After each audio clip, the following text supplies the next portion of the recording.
Welcome to the Nevis Newscast. Today is Wednesday, September 27th, 2017. I am Bronte Swanston Hendrickson. The Department of Agriculture is currently hosting Pesticide Awareness Week under the theme Biodiversity, Managing Pesticides Responsibly. One of the many activities to be hosted by the department will be a pesticide awareness exposition at the TDC parking lot on Friday, September 29th. Director of Agriculture Randy Elliott outlined what persons can expect this coming Friday.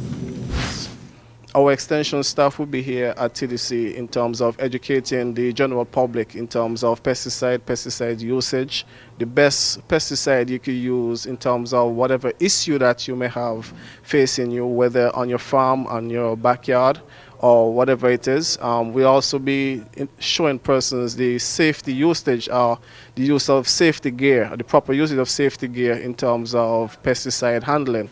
Health promotion will also be here to give an insight to persons in terms of how to clean yourself properly after the usage of pesticide, how to handle and wash your clothes appropriately after the use of pesticides, and also how to dispose of pesticide containers in terms of usage. The General Manager of TDC Home and Building Depot, Colin Freeman, stated that TDC will be offering a special discount on selected items for the event. On Friday, we will be offering a 25% discount on products that will be sold under the tent, the products such as the chemicals and also the respirators and proper suits for when you're using those chemicals.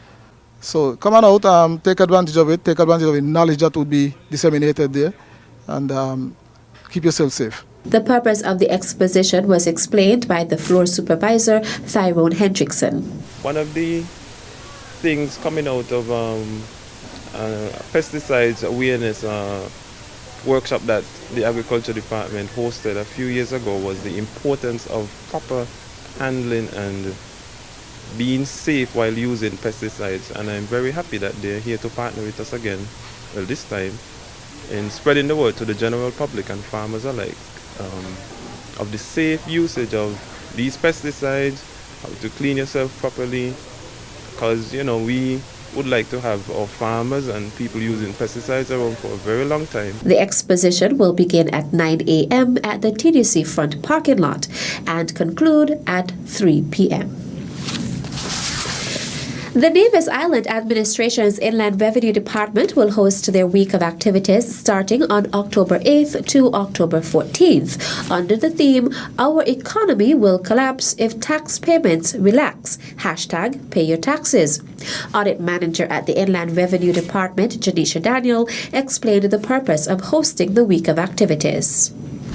The reason why we're hosting the week of activities is to really engage with the public and also to give our staff, our usually hard-working staff, a chance and opportunity to have some fun with each other. I know taxpayers often complain that all we do is harass them, but this year around we want to show them that inland revenue can be fun too. Ms. Daniel also explained the objectives of hosting the activities. This year's objective is really to build taxpayer confidence in the department. That's one fold, and twofold, we're trying to incorporate or encourage unity or team building amongst the staff. Outlining the week of activities was Tax Officer in the Inland Revenue Department, Sidama Jones.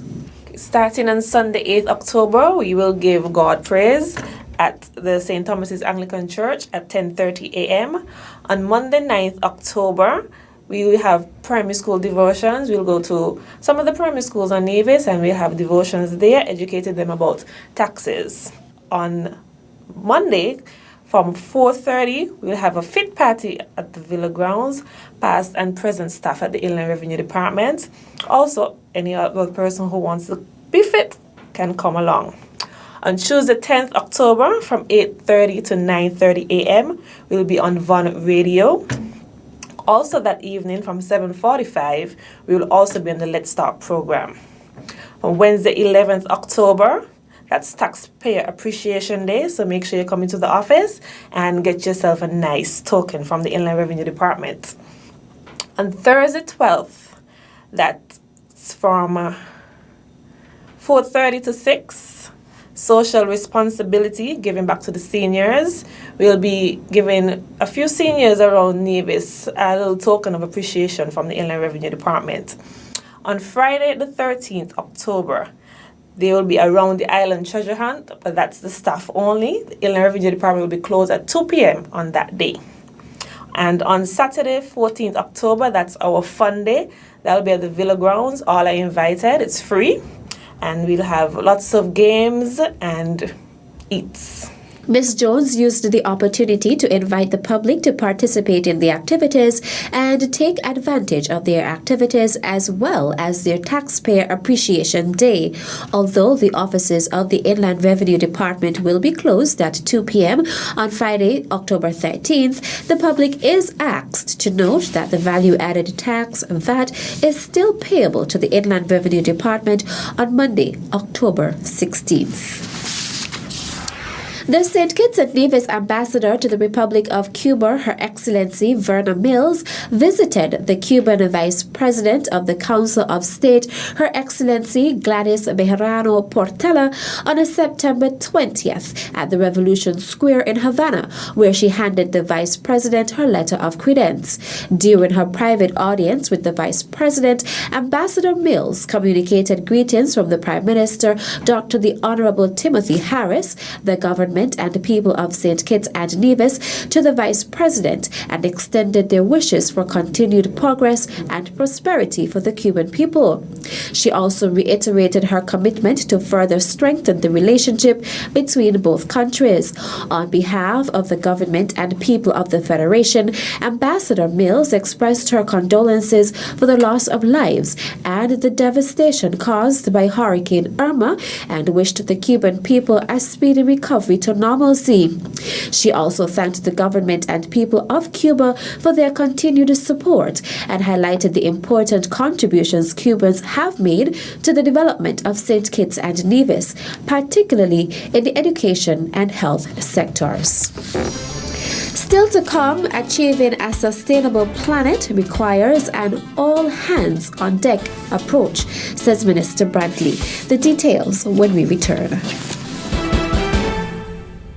Wally, the queen of the Caribbean, bathed by its crystal shores, is the Caribbean's best-kept secret.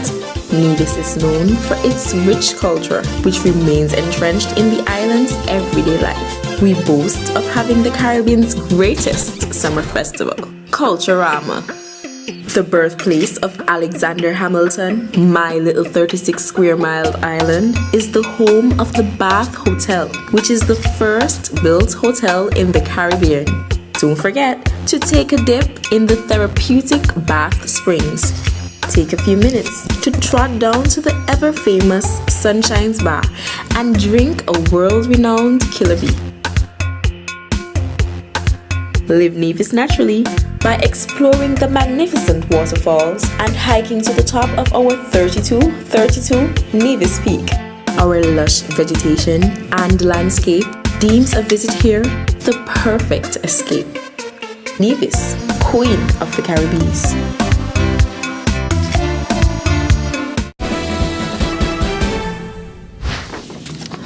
Welcome back.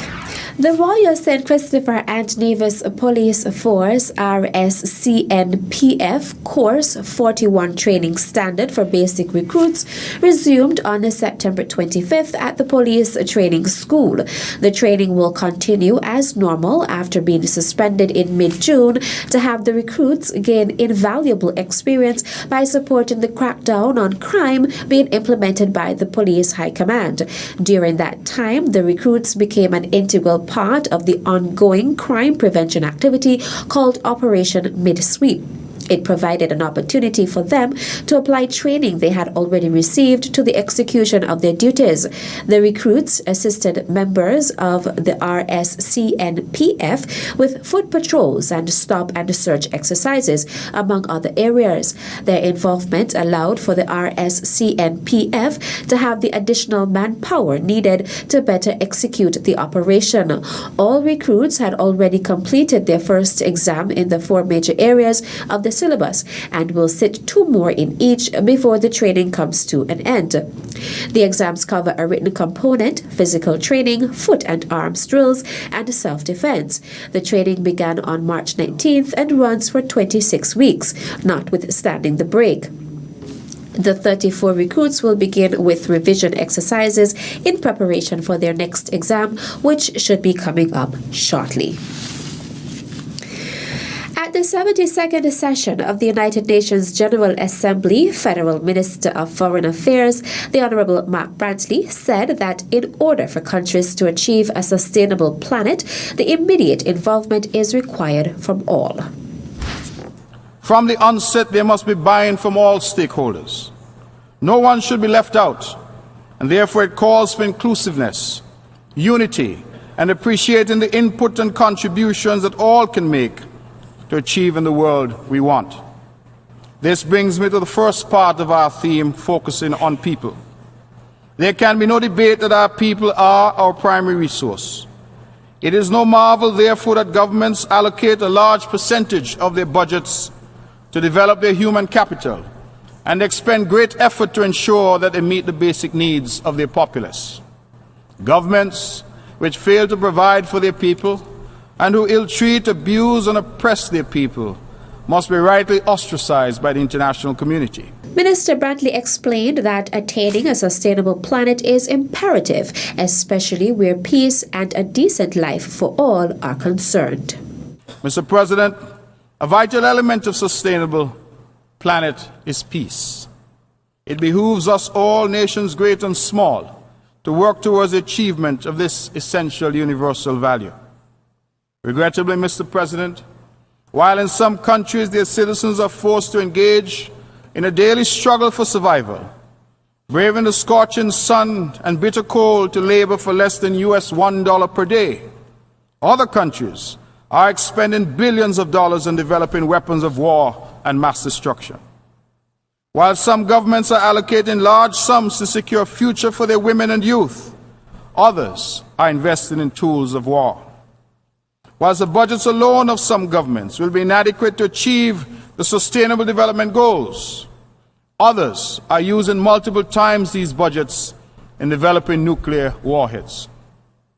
Mr. President, in order to obtain a sustainable planet, our priorities must be synchronized, harmonized, and synergized. Our goal must be preservation and conservation not only of our natural resources, but also of our human resources.